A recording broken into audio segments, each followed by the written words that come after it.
朋友们，大家好！在家里待了10多天，没有出来拍视频。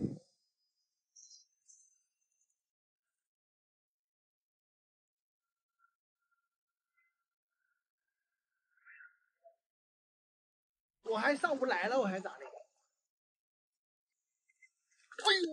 大家好，现在我在铜仁思南这边的塘头镇了。其实我这个下边呢是一个非常漂亮的江。那么这儿呢有电线杆往前面去啊，前面那儿呢还有几户人家居住，而他们呢只能是通过这个小道走过去，又或者呢是往这个江边渡船出门非常漂亮的几户人家。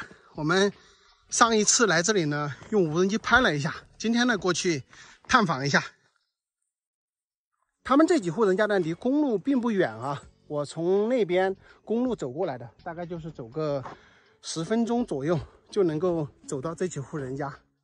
这个地方的环境呢真的是非常漂亮。我的车呢是停在这个山的后面，然后从这个山上穿过来的。穿过来呢，我们就到这边这几户人家居住的一个位置。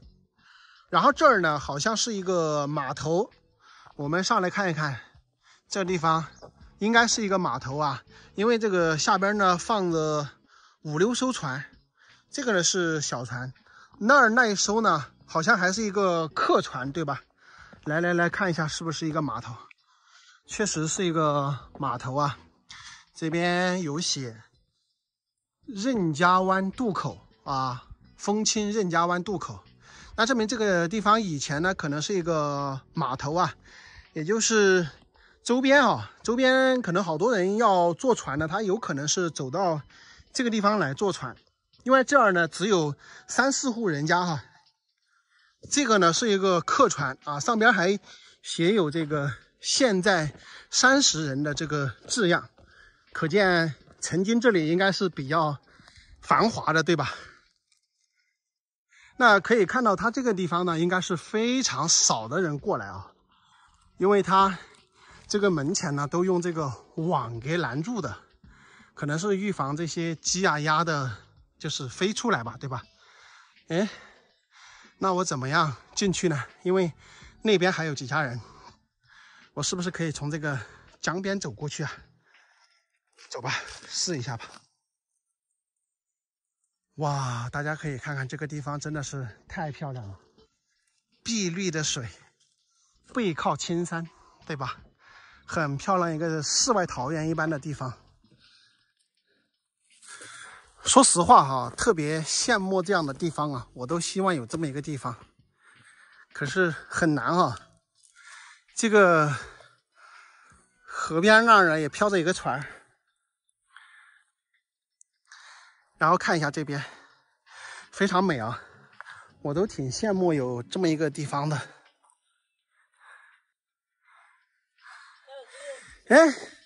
在吃饭了呢？妹子了吧？耍呀，就你们这儿耍，你们这儿看起环境好好哦。说在吃饭了？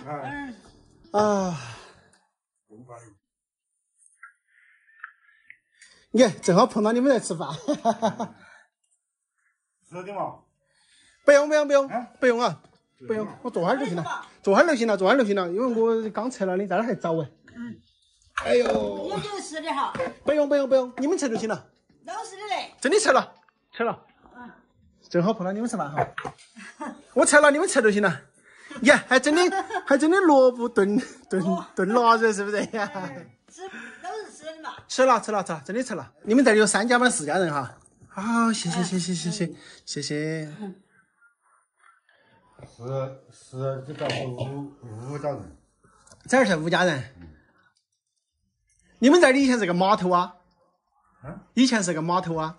也就是个老码头上从。我们现在是个那个嘛。主要通道。过河。哦。你是从那边走路过来的这个？从那边走路过来。你这儿也只能走路过来呀？是了吧？所以我们这回就在长是吧？就是水涨了就是不来喝，就是煮管一个船嘛，挖进去。如果是也涨水了，走那个路都不行哈。不能行了，那就坐船咯。嗯。你们自己有船噻？只有个船的，有个农用船。有个农用船。哦，华金农用船可以赶场。嗯。哎，有没有可能人家有些人喜欢坐船耍的，你可以那个逛哎？有办点证书的。办点证书就行。哦。办点航行的，报个牌，报个本本，跑的哪从从西南跑的哪海，这种可以去了。哦，还要办本本。如果不办本本，那你只能自己用，对吧？老人不行。哦，自用船你挂本人这样可以去。这坐个亲戚在上面都不行喽。倒茶的水平都可以。我管你家人也带。啊。别个推说啊，抽债了不行的，本来这个船是两个人，你要装3个人不得行。哦，你们那种船呢，只能装2个人的。哦，有装2个人的，有装3个人的，有装5个人的。哦。最多5个人的。你们年纪都不大噻，应该没得60岁了哈。差几个月。差几个月。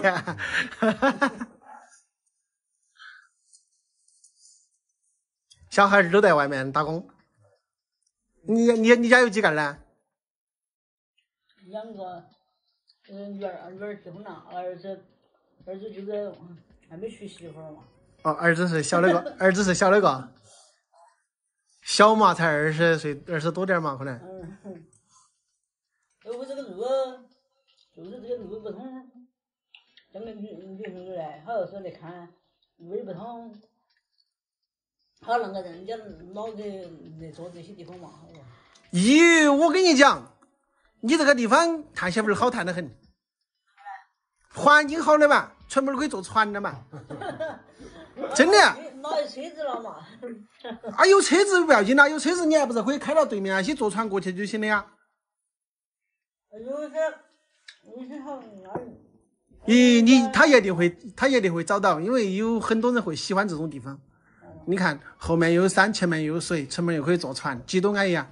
我说那个那些就，懂在的他就拿，懂在的他，环境条件差，路不通。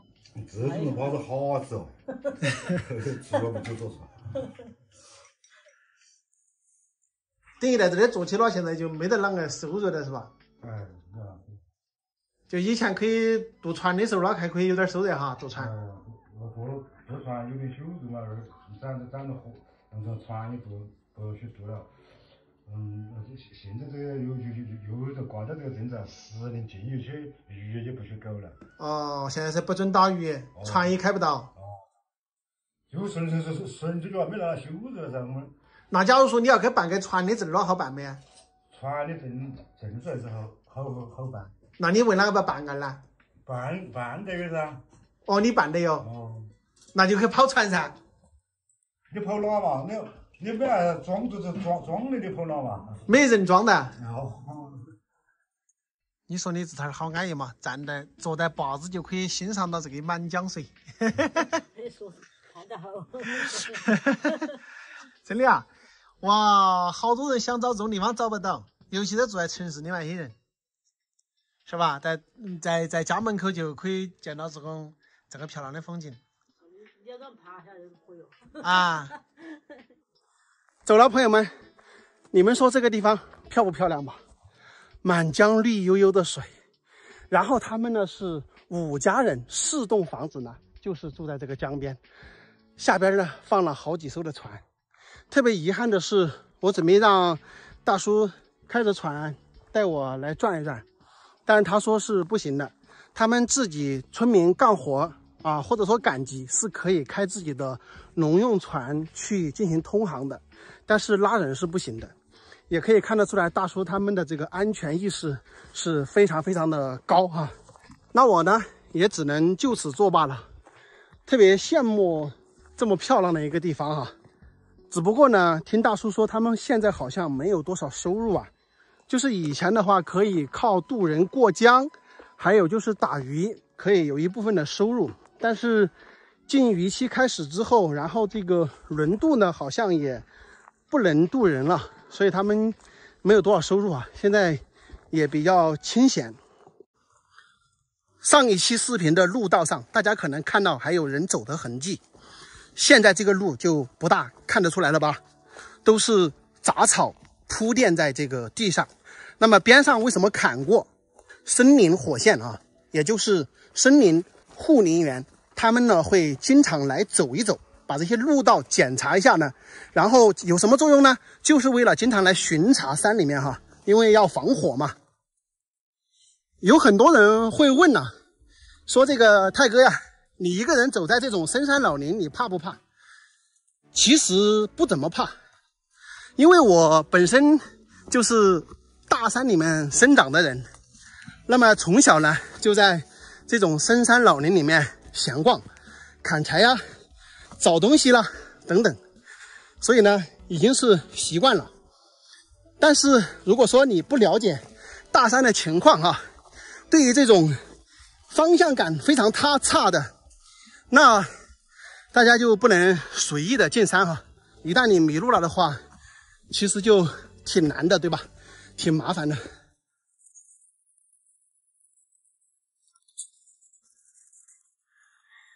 又有人说呀，你在这个山里面走着，会不会容易碰到野生动物啊？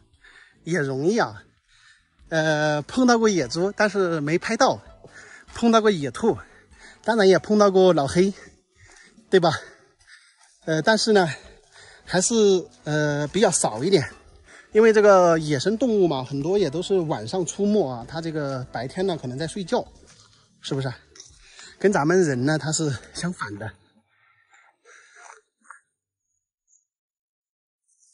哎呀，顺着这个砍的路走过来，竟然在这里发现一座坟墓，是新埋的。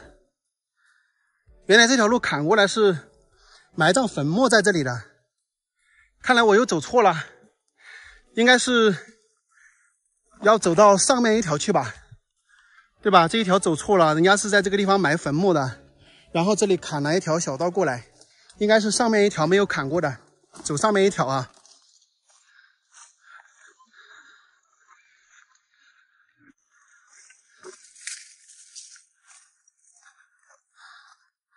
上面一条走哪条？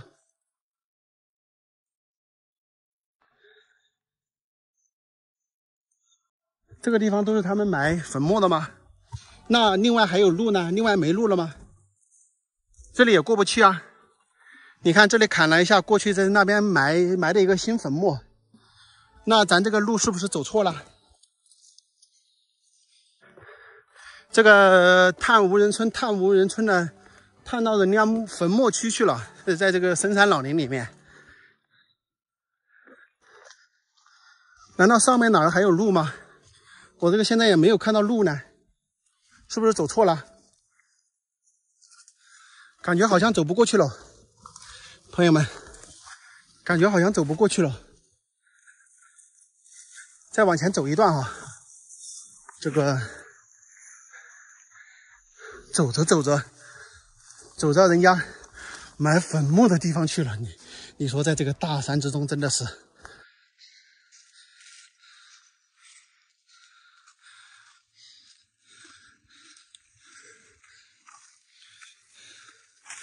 信号也没有，有信号的话我查一下地图，这个也没信号。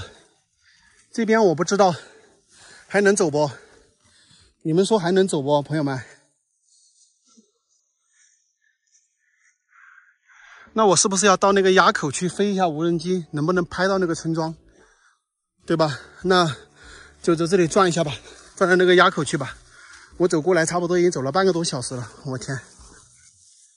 你看我走到那个垭口去，这个小道啊，这个小道过去应该从那儿可以走到这个垭口。那个无人村呢就在上面那个山的这个下方。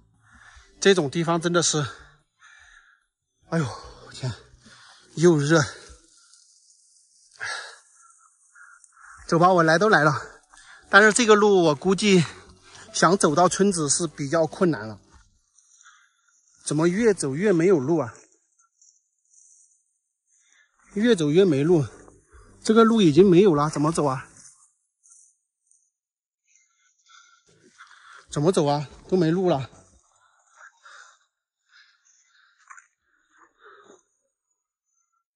这个一走的话，就一脸的蜘蛛网，我天！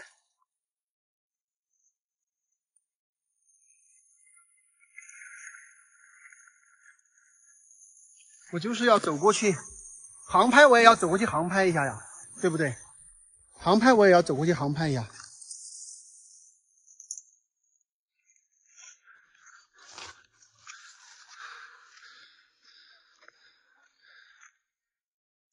我感觉我迷路了，那个山走不出去了。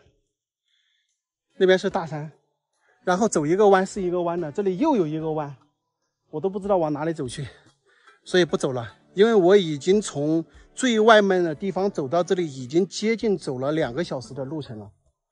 我赶紧得回去，因为这个山上也有一些岔道，不能再走了，有点心里面有点怵了。这个时候啊，我们先往回走啊。探秘无人村，探秘无人村，探秘到一片末地去了，搞得我都有点发怵。你看，顺着坎的路去，是一个葬的新墓，然后我再往前走了一走，看到一大片都是末地，就感觉到了他们的。我们从这个无人机的镜头来看呀，我现在所处的位置跟这个无人村庄的距离，直线距离差不多2公里。看来今天我是无法踏足到这个无人村了，只能通过这个空中的镜头呢，给大家看一看。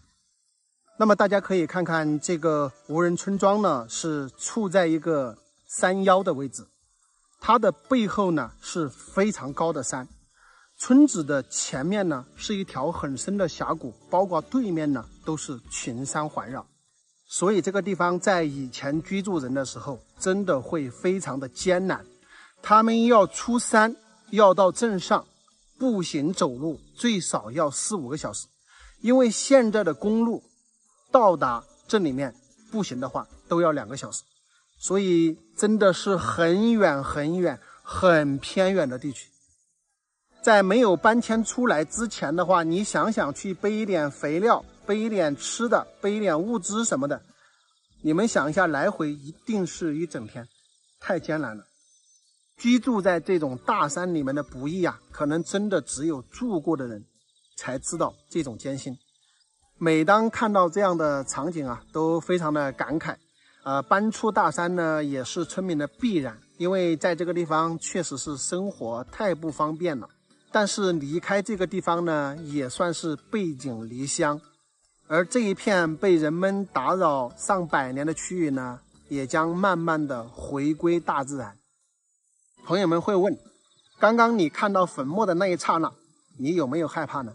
讲实话，那1分钟是有一点怵的，但是咱们回过头来一想，那么大的村寨都会消失，人类啊，在这个世间上存活也就几十百来年，终将呢，我们都会归于尘土，不带走1分1毫。而山水呢，才是这个世间的主宰，它们才是永恒的。好了，朋友们，本期视频呢就到这里，咱们下期再见，拜拜。朋友们，大家好，现在我真真实实的在深山老林，现在要带你们去那个深山里面去探秘一个无人村庄，今天估计走路都要走2个小时。我就问你们，看到这样的大山，你们慌不慌？我所说的村庄在很远的这个峡谷深处，现在我们是要走这样的羊肠小道，翻山越岭，对吧？才能到达那个村庄。我现在估计的时间呢，可能是走2个小时左右，但是具体能走多久，咱也不知道，慢慢走吧。哇，我们看到这个路上都是这样的毛杆草啊，没什么人走路了。进入这样的深山老林啊，一个人好清静啊。你不要看咱们这条小道啊，其实是以前这个村民出山的必经之道啊。虽然说现在看起来已经有点荒芜了，但是在以前的时候啊，那可是人来人往啊，对吧？村里面那么多人进出山的话，都只有走这一条小道。跟大家说一下，这边为什么会存在无人村呢？原因是这一片大山呢，它是自然生态的一个保护区，原始森林，对不对？那么所以所有人那个搬走，这儿呢就回归于自然。可能再过数年，这些地方就是无人踏足的一个原始森林，对吧？因为它本来呢就相当于是一个原始森林的感觉。看一下对面的大山，这整一片山的话，现在是没有人居住的。这个大山里啊是没有信号的，现在是打手机也好，发信息也好，都是发不出去的。前面这儿有一片空旷的地方，感觉这儿应该住有几家人吧。哇，都是透露着这种复古的这种感觉啊。你看这些大树，这儿还有一棵红豆沙呀，这棵红豆沙树还不小哦，这棵红豆沙可能都有几百年了吧。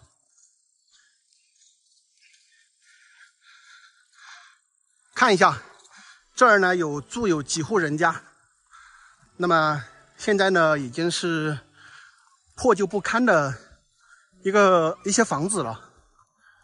看这边有2、3栋的房子，这个地方好多红豆沙呀。刚刚那边看到一颗，这儿又有2颗。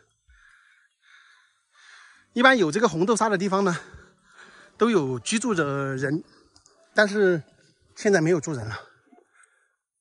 这边还看到有一些南瓜藤，这个是不是这个主人家呢？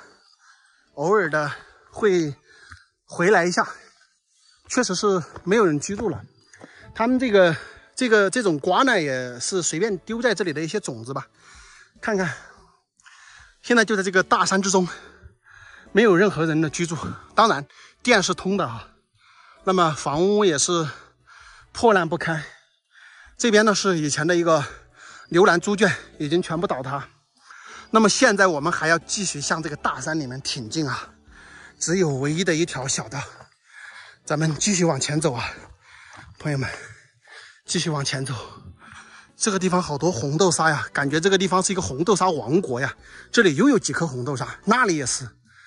哇呀，我感觉好值钱呀，对吧？感觉这个大山之中的这种村庄好值钱呀，都是那种比较值钱的红豆沙树，而且是比较粗的。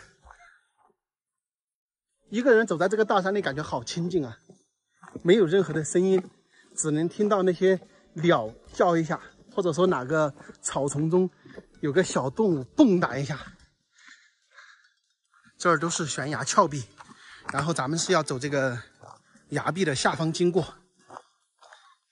这边还有山泉水啊，我不知道你们有没有这种感觉，有点像进入这个原始时代的那种侏罗纪公园的这种感觉。这个地方水流比较小啊，如果说水大一点的话，你看从这儿下来是会有一个瀑布的，对不对？是会有一个瀑布的。那么下面就有很深的一个大峡谷。那你看看很多的一个动物的话，其实它就会在这种山沟沟里面来这个找水喝，对不对？就会在这个山沟沟里面找水喝。这儿就是一个悬崖峭壁挂壁小道，上方是悬崖，下方呢是深渊。我可想而知，以前村民住在这里呢，他们可能在这个地方开凿这条小道呢，也是费了非常多的功夫啊。你看看这个全部是人工开凿的，下方是悬崖，这个就是森林中的一个悬崖峭壁。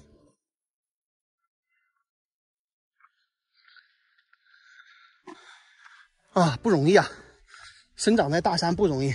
这儿可以往下看看，这儿可以往下看看。我们看到树呢，就可能感觉不那么危险。实际上，如果说这个地方没树啊，你想这儿就是正儿八经的悬崖峭壁。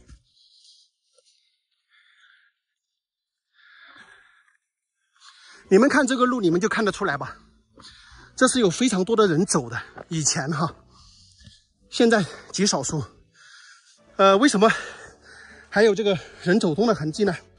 主要是可能当地村民呢，他偶尔会回去看一看，还有这个护林员，这个原始森林的护林员，他们也会经常往这个山里走。你比如说这条道呢，他肯定长期会清理一下，一是方便村民回去看一看，第二一个呢，方便这个森林防火、巡查之类的。你如果让它荒掉了，全部都从这个森林里面走呢，就比较难一点啊。哇，这个道上啊铺满了这个松毛，我天哪，好舒服啊！走在这种小道上啊，大家要是喜欢拍照的，我天，这种地方绝美，大家说是不是？你们知道为什么我能够看得出来快到人居住的地方了吗？因为看周围的这个树木，看这个杂草，哎呦呦，松鼠，看到没有？哎呦，跑得好快！哎呀，好多蜘蛛啊！这都是丢弃的废木料。我靠，松鼠有这么大劲吗？吓我一跳！哇，看看这个下面全是古树，好粗的，都是好粗的古树啊！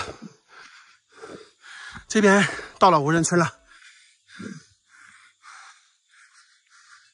仿佛这里就听到我的呼吸声，是吧？就看到这个很快就要被人们遗弃的一个村庄。哇，曾经啊，这些地方也是挺热闹的。我们看这里都是丢弃的这个房屋上的废弃的木材，这边有一些桌子、板凳啊、箱子啊之类的。上面这儿呢有一个房子，这个地方之前应该是有10来家人啊，10来家人，大概10来家、20家。然后你看这里随处都是丢弃的房子上的这个木料。这一个位置呢，其实有10来20户人家居住。那么木料全部拆掉了之后，可能就剩下了3次栋的一个木房子呢，还保留一下，其他的房子呢可能都拆掉了。很难想象以前居住在这里的人，他们的生活条件，包括要进出山赶场赶集都是非常非常不容易的。特别是在前些年要从这个山外呀运送这个肥料啊，包括各种各样的物资进来的时候，你们能想象吗？背个100来斤，然后跋山涉水要走1、2个小时，非常非常的艰难，很不容易哈。基本上的话，跟外面就是一个与世隔绝的状态。所以说呢，像这样的深山老林里面的人搬出去呢，也是自然的一个现象，也是时代的一个进步，对吧？但是呢，也比较惋惜的是，可能再过20年、30年，这个地方呢就会是一个无人踏足的原始森林，因为年轻的人呢也不会再回来了，这个地方呢也会归于平静，归于自然。你们以为到这里就结束了吗，朋友们？再往里面走1个多小时，还有一个无人村，想不想陪我去看一下？想的话点个关注，咱们下期继续。